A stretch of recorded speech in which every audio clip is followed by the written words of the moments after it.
ICC champions ট্রফিতে রোববার 2-0 প্রতিদ্বন্দ্বী ভারত পাকিস্তানের ম্যাচ নিরপেক্ষ ভেন্যু দুবাই ইন্টারন্যাশনাল ক্রিকেট স্টেডিয়ামে এই ম্যাচ ঘিরে ভক্তদের উচ্ছ্বাস এখন চরমে।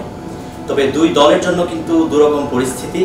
পাকিস্তান তাদের আসর শুরু করেছে ম্যাচ হেরে নিউজিল্যান্ডের সাথে এবং তাদের জন্য এই ম্যাচ কিন্তু টুর্নামেন্টে টিকে থাকার অর্থাৎ এক ম্যাচ হাতে রেখেই তারা যেন সেমিফাইনালের আগেই টুর্নামেন্ট থেকে বিদায় নিতে না হয় সেই ব্যবস্থার জন্য ম্যাচ খেলবে পাকিস্তান। আর ভারতের পুরোপুরি বিপরীত, কারণ বাংলাদেশকে হারিয়ে তারা আসর শুরু করেছে এবং এক ম্যাচ হাতে রেখেই সেমিফাইনাল নিশ্চিত করার হাতছানি কিন্তু রয়েছে ভারতের জন্য।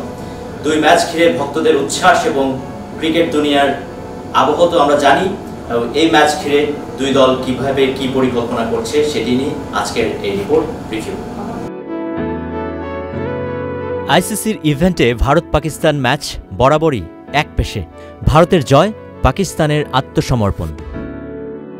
তবে চ্যাম্পিয়ন্স ট্রফির ইতিহাস পাকিস্তানের পক্ষে 3-2 এগিয়ে তারা। সবশেষ আসরের ফাইনালের স্মৃতি সবচেয়ে বেশি উজ্জ্বল। 2017 সালে দ্য ওভালে ভারতকে হারিয়ে শিরোপা জিতেছিল পাকিস্তানিরা। এবারের আসরের প্রেক্ষাপট অনেকটা ভিন্ন।